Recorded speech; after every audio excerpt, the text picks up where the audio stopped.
that first day when you sat there on your mattress in the living room because you got no furniture and you got a pizza, it's absolutely great feeling. You know what Wednesday night is, midweek. Could have football on the TV or whatever it is. You don't want to be called by your agent saying I've got a buy that wants to come in at 7 o'clock. Are you free? They've got to get the kids ready for scouts and or football practice or whatever it is.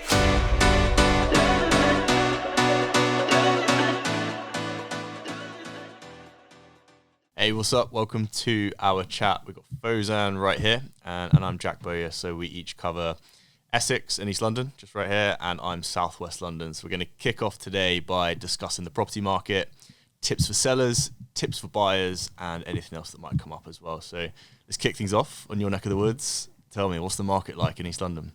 It's very hit and miss at the moment. Yes, there's a lot of properties on the market at the moment. It's just that I've seen a lot at the moment. Yeah. Currently just been on the market for a while, and if that's something to do with, obviously, as you know, the market at the moment, with especially the mortgage rates increasing, it's very sort of hard for buyers to then get the extra money that they need in order to buy it. And then what happens with the vendors on that side is that they're now left without buyers, and more buyers are not coming in, being sort of like stepping away from actually going to. So you're thinking same sort of amount of sellers, but less buyers. I mean, I think now, in sort of, if we go by today's market now, I think it's more of a sort of a buyer's market now, as opposed to sellers. Change. So that's more of the change that I've seen over the last, say, several weeks that I've obviously been here.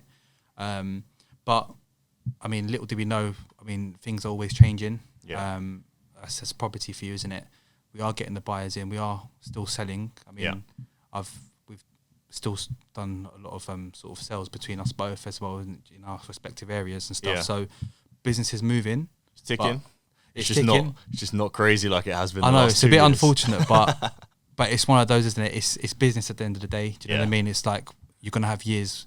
They're going to be phenomenal. You're going to have peaks years that are going to be. It's ups and downs. You just got to keep exactly. pushing. You've got to be persistent. You've got to. It's consistency more than anything, isn't it? You have to always be on top of everything, and this is why we're different as well, isn't it? We're more proactive. We let the vendors know. So every vendor that I've got currently on the market with me at the moment, all of them are having sort of conversations with myself every week.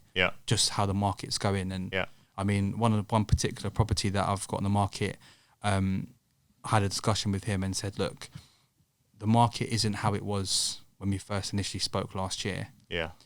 We've got buyers coming in. However, the property price that you wanted at the start isn't going to actually be achievable now. So this is someone, I guess, you spoke to but didn't come on. Didn't hit the market, just had an initial chat, and now they actually want to go on the market, but the market shifted, so it's time for a bit of a reality check. And it's not even that. I mean, yes, they're on the market. We did get the buyers in. It's just one of those where, is the property worth what it is? Because then the thing is, you know how it is.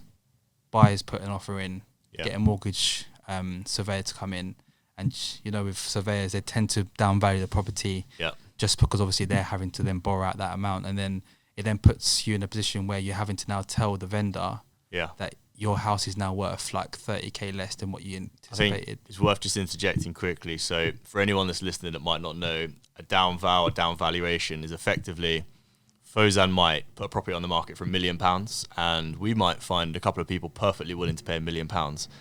But the problem then comes in if the market shifted, a surveyor comes in from a mortgage company. Basically what they do, they come in and they've got to decide that the property's worth that money, as in, is their client, which is the bank or the building society, whatever it might be, going to be safe should the person not pay their mortgage? So can they then sell that property for the value which Fozan has secured for his seller? Yeah, and I mean, the thing is with us, as long as you've got the data to provide comparables, right? Comparables in that respect. That's a better word to use. Then the vendors are more sort of inclined to then, okay, I get what you're saying. You've got the proof. You've got it's in black and white. Okay, I'm going to sort of think about it and see. And look, having a conversation like that, he come down 15k, and now we've got more buyers. I've got an open house today. On the weekend, 8-9 buyers, as opposed to literally, do you know what I mean, 4 or 5 that came in last week. So let's backtrack on that, because that's probably quite interesting for people to hear. How is this an open house? Describe an open house for us, and then tell us how you've come about that. Yeah, so an open house strategy is what I like to think. It's more of I'd say, a less time consuming way of doing things. It's because a vendor wouldn't want to be called, let's say, Wednesday night. You know what Wednesday night is, midweek.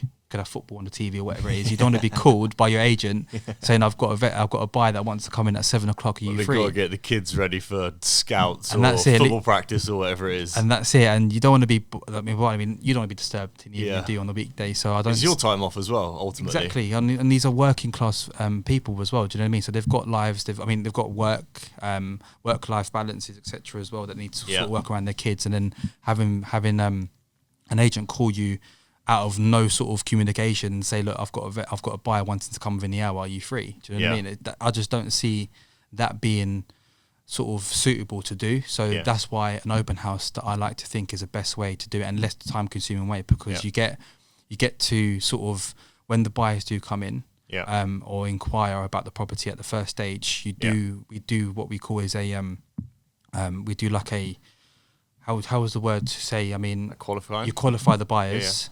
And you make sure that they've got the mortgage in places, and you've got if they've got cash as a cash buyer, you need to see that proof of funds as well. That in itself, you can narrow down half of your buyers, and now you've got like very strong, ready to go buyers that want to come. So then what you tend to do is do an open house where you put them in 15-minute to 30-minute slots, depending on how big the property is. If the property is like very big, like over like 2,500 square feet, obviously it's going to be a bit long. Do you know what I mean? Doing the viewing itself, so you're going to have to allow more time for it as well, in case of any questions. Maybe the buyers want to take pictures, etc. Do you know what I mean? Let them do what they need to do. Running late as well. That can be, and we've had that a lot as well, where people run late and really mess up your schedule. Exactly. When you've got people back to back, and then you're having to then get people to wait 10-15 minutes more, and things like that. We want to try and prevent. So 50-minute slot, we do advise the buyers do come on time, as mentioned before. Obviously, we're trying to make it less time consuming as possible. So it's 50-minute slots. Each buyer comes in, looks at the property, any questions that they've got. You're well prepped. And we're more prepped than that. And then any negotiations can obviously happen maybe Monday or in the week, and then we can go from there. I feel it, when you talk about time consuming process, like, for anyone that doesn't know, selling a house can be a bit of a pain, and it can be a drawn-out process, you know. Very. As you touched on, it's probably switched from a seller's market, where it's been crazy for 2 years, to more of a buyer's market. People can afford to take a little bit more time. And where there are fewer buyers for properties, I don't know if you're finding this as well, but I'm making sure that I'm getting as many buyers through the door as possible. 100%. And just like you're touching on, you know, it's in your seller's interest to get as many people through the door. It just might not be convenient. Like you said, they could have plans to watch the football, or they might be out. They might not have tidied the house before they've gone to work. Exactly. And our job is to, I guess, mediate between the both. And the strategy you've come up with is, this is our day to show everyone. We're going to get everyone, you know, hyped up to come see the property. And the best, I mean, the thing about this, especially with the how the market is, especially in where I am, the neck of the woods, obviously East London, Essex, covering pretty much all over those areas, is that most properties that you see, you're thinking, you wouldn't pay that. You wouldn't pay that. Do you know what I mean? Like, you're seeing these properties on the market, and no wonder why they're still hanging about. Do you know what I mean? Like, I've seen properties in comparison to what I've sold in the last 3 months. It was nowhere near what you're looking for, and no wonder why you're on the market for like 16 weeks, if not more. And then when you speak to the vendor and say, "Oh, how did your house get valued? Who actually did? Oh, it's our agent." Well, how did they do it? Did they just come and just see and just say a number out of thin air? Well, sometimes. Most case scenarios they do, don't they? I mean, you've probably had this as well. I went to one the other day, and the lady was like, "I need 800 grand to move," and I was like, "Okay, you know, in the best will in the world, we're probably looking at 700 grand." She's like, "Well, let's go for 800. It's not in anyone's interest here. It's not. And no one's going to go above and beyond and pay over the odds for a property. Yes, a property you're not going to lose money on. We know that. But at the same time, long term. It's a long term. Do you know what I mean? It's a long term. Yes, you might buy a property that's within an inclining market. Yeah. But then again, it's going to recover. So you're not going to lose it. And the way I see it as well, the buyers that we come across as well, is that the majority of them are family oriented, and they want to sort of buy a forever home for their family. And I always speak to my vendors and say, look, this is worth this. And the reason why it's worth this is because obviously the data shows that. Now, you're not going into that property with losing anything. Yeah. You're there to buy it as a forever home, Yeah. and over time, it's going to then come back in. I think that's quite a key distinction. Actually, I think a lot of people look at property as an investment, and for some people, it definitely can be. I think what gets lost is a home should be a home first and foremost, right? Exactly, I agree. If it's worth X amount of money to you, and I know when I bought my first home, it was such a good feeling. Like, we bought on a new build scheme and potentially paid slightly more money than we might have done, and we're a little bit, there are concerns where the market's turned slightly. But the fact that I know that I'm not going to be asked to leave by my landlord, or the rent Increasing the rents. The rent, yeah, exactly. The rent's suddenly not just going to jump up, and we can paint and we can buy furniture to fit the place. And that first day when you sat there on your mattress in the living room because you got no furniture and you got a pizza, it's absolutely great feeling. It is. And a home's a home, and if you make money, it's brilliant. Obviously try not to lose money. Obviously, no. But treat a home as a home and an investment second, I think. That's the main thing. And a lot of, yes, you don't want to be paying over the odds for a property, but then again, at the same time, we have to then incline for what the market is saying. Do you know what I mean? Yeah. If your house is worth 500k, but you want 600k, then you're going to be on the market for a very long time. And you're probably not going to sell. And you're not going to sell, and you're probably going to go from agent to agent. That's going to probably tell you the same spiel as always. We've got buyers in the area. Do you know what I mean? We've got a database. We've got a database, and then have you got a database? And then once I've got a database. And then once they sign a contract, you call them up, and it's like, okay, where are they now? And we're laughing about it because this is like what we come up against. So I guess a little insight into how we work. We don't have targets. We're self-employed, and our job is to sell the property. It's not to hit like a conversion rate of how many sellers do I meet and how many choose me to sell the property. It's you go in, and if you and the seller can mutually agree on a plan that you think is going to work, it's in everyone's interest to sell it, right? Exactly. It's in no one's interest for you to go in and blow smoke up their backside and say it's worth 50 grand more than it is. It's not. You're both just going to sit there doing viewings, interrupting their life for no reason over however many weeks. Yeah, no, exactly. And then obviously with us as well, how we work within the business is that we are our own business owners in our own sort of respected areas. Yeah. So we don't benefit in any shape or form until your property actually completes. And that's the way it should be. And everyone's interests are aligned. Exactly. And not only that, it's our reputation as well. So as it's, Elle's given us an opportunity, a database to work from and sort of grow our own businesses. So we're still growing our own brand. Yeah. So that in itself gives us that sort of motivation to then, okay, we're building a brand here. We want to obviously get paid at the same time as well. Yeah. So be more realistic. Let them know. Don't say, okay, your house is worth 100k more. Yeah. Because realistically, we're not on those salaries. Do you know what I mean? This is our own business. Do you know what I mean? We're here to sort of provide a service that we're sort of set out to do, and just fulfill that need and get them sold. Do you know what I mean? And that's why we go into the meetings. We go with comparables. Yeah. Be more realistic. Yeah. And you've got to ask the vendors the questions. Yeah. Okay, so are you looking for an unrealistic price? Yeah. If you are, then I don't think yes. Do you know what I mean? I know. Are you looking for unrealistic? Likes to think they're unrealistic? Of course, unrealistic. If you're looking for unrealistic price, thinking that you need 100k or 200k more than what your house is going to actually be sold for, then I'll just say, do you know what? Don't sell. Yeah. Because you're going to then not only assign an agent to sell your home for more of what the house is actually worth. Yeah. When it's not sold and when you've got no viewings and nothing for the first sort of 6-7 weeks. It's disheartening. It's disheartening. And not only that, an agent has to then... It's like not being picked on your PE team. It's like, I pick you, and you're just stood there like a lemon. Your house is the one that's not selling and getting less attractive by the day. Exactly. And the thing is as well, and then you're jumping from one agent to another because thinking that the agent hasn't done well. Don't overpromise. Then, do you know what I mean? That's the one thing I'd say. So, okay, so we've kind of gone around the houses a little bit, but if you were to give like your top tips for a seller in today's market, what are you going to be telling them? Do your due diligence. Yeah, and what do you mean by that?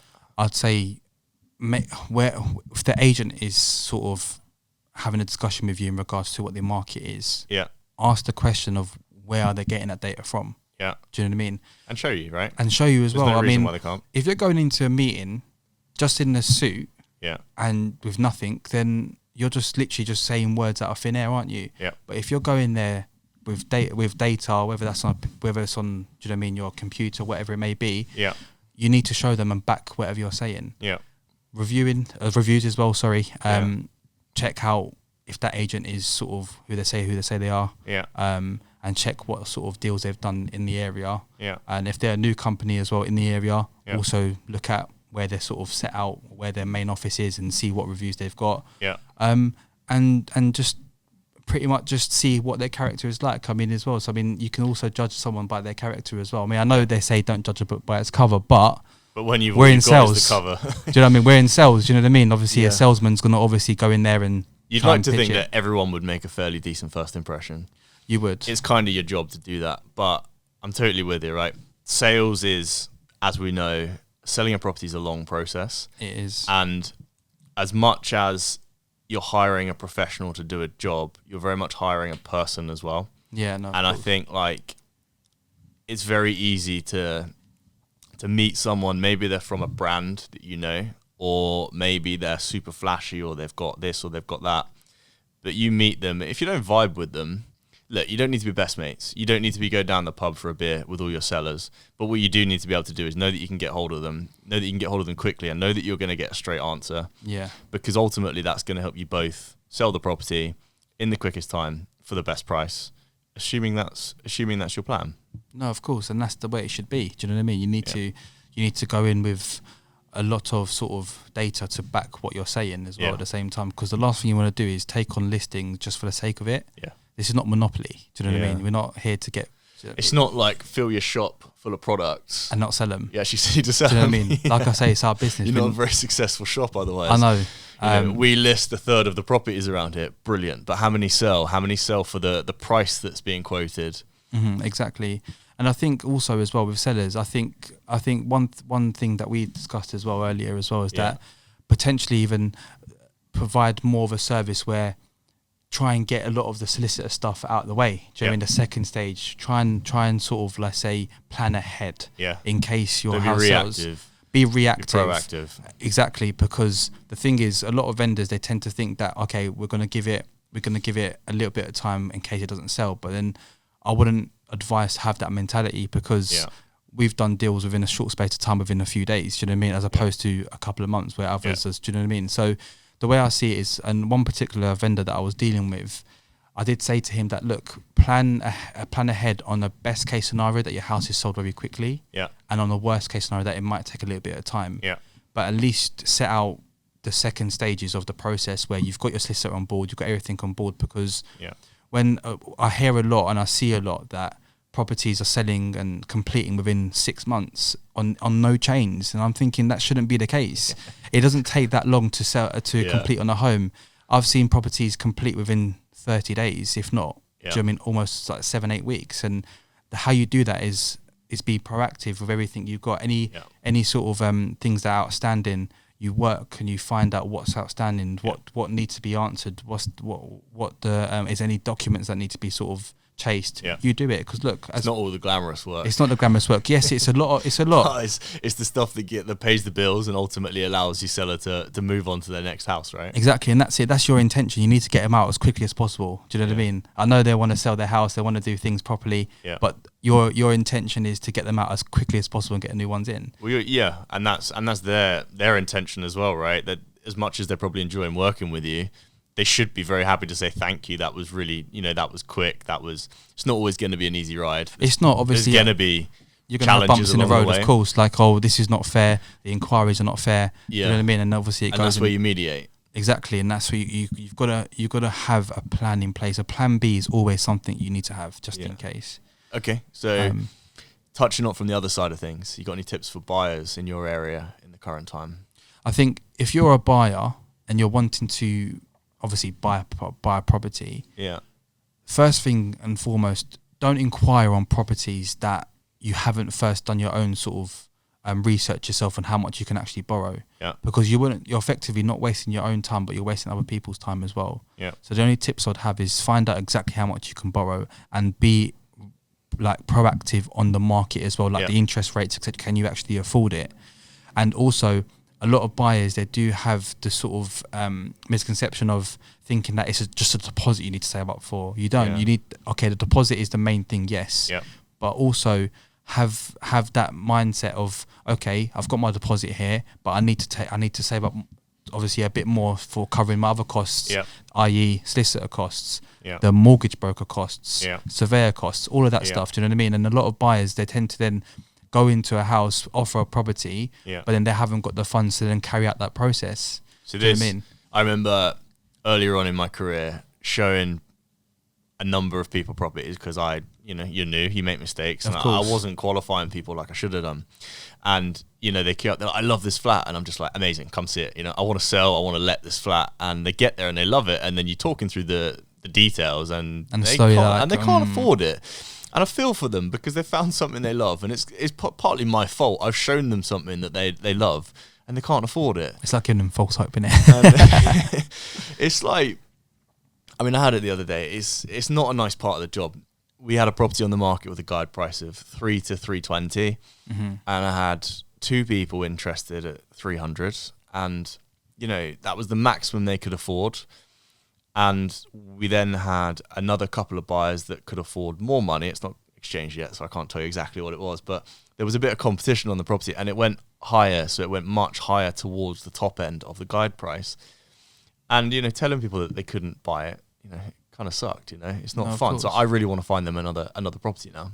But touching on that though, what on your other question about what tips for buyers as well, is that a lot of buyers feel like when they put an offer in, that's it, it's done. Yeah. But then you remember, you're not the only person that's viewed that property. Yeah. A lot of them tend to sort of like shy away from the fact that they might be up against people and it becomes a bidding war. Well, if we've done our jobs right, there's not just going to be a buyer for a property. There could be multiple, and there's a whole bunch of different factors as to marketing strategies, pricing strategies, and all these different bits. But if you touched on sort of getting the price right and that means you get people through the door, which means you get competition, which means the market dictates the price. Like we don't have a crystal ball, and with all the comparables and all the other evidence in the world, you can suggest a rough price of where a property should be. Exactly. But what you can't factor in is like people walk in and they get that sun coming in through the skylight and they're like, this is wicked and it feels nice. Or they're out in the conservatory and like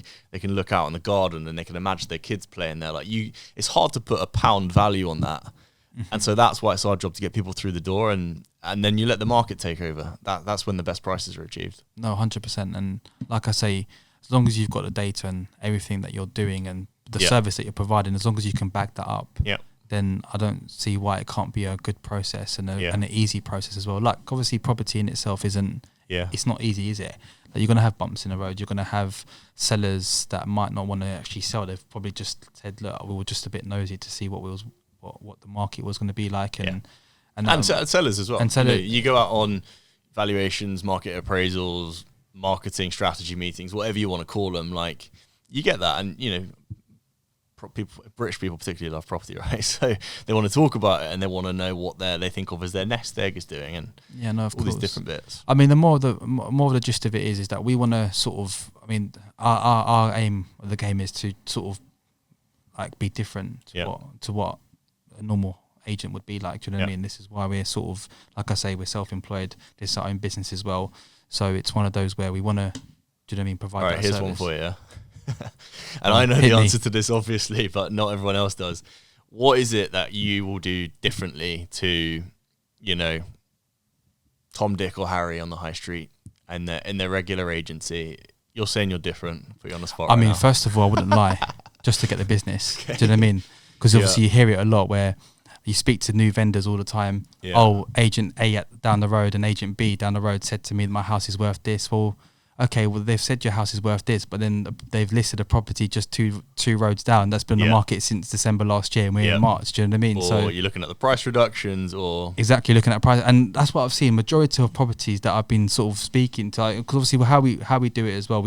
I like to sort of speak to vendors that are on the market already that haven't been sort of sold and just have a conversation with them. Yeah. And the majority of them, they do say to me that, we'll promise this, we'll promise that. Yeah. We can't get in contact with them. Oh, we enhance machine all the time. I'm going to jump in quickly, and I'm going to say it's not, if you're not getting in contact with someone, that's obviously the agent's fault. But the market does shift. So like sometimes, advice one day might not necessarily be correct the next day.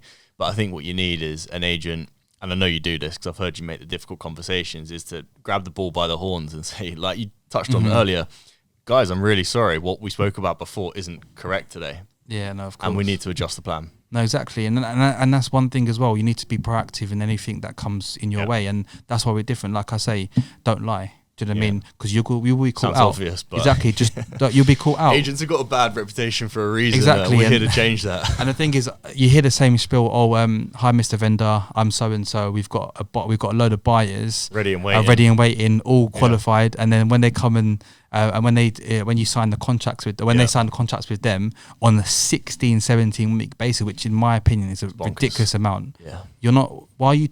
That for me indicates that agent hasn't got any confidence in selling their house. Yeah, why do you need 17 weeks? to contract someone in to stick in with you for 4 months? It's crazy. Like, when you've pitched it right and apparently you've already got buyers. Exactly. And the thing is with us, yes, we do tie our buyers in for at least 8 to 12 weeks, but that isn't the process to sell your home. Yeah. That's to help them along the whole process. So that's like 4 weeks for getting the buyers in, getting a deal together. Yeah. A further 4 or 5 weeks in terms of getting searches, all of that stuff from respective third parties, etc., i.e. solicitors, etc. And then the remaining process is just sorting out exchanges and completion dates and stuff like that. That's what process you should have. You shouldn't have 17 weeks to tie someone in and tell them that you can't look elsewhere. Yeah. So a vendor shouldn't be sort of tied into something. They want to be able to have options open, and that's why we're quite flexible with our vendors as well. That if you feel like you might want to sort of look at other avenues, then we wouldn't step in your way. Yeah. But just remember, do you know what I mean, that we're here to do the best thing, and that's to sell your home as well, and that's it really. Right. Any final words on East London property magic? I mean, if you're in the area, call me. But I mean, look, I've got amazing properties coming to market in the next couple of weeks as well in the East London area, and I think with the market how it's moving now, we do see some sort of light at the end of the tunnel. So if anyone is in the East London area that's looking to sort of... It's moving. I'm seeing you tying deals up. I'm obviously, you can see on our social media as well that we are tying deals up. So if you are looking to sell, just get in contact with us and we'll do our best and we will show you why we're different. Sweet. Right. Great chatting to you. Best of luck taking on East London. Brilliant. Thank you.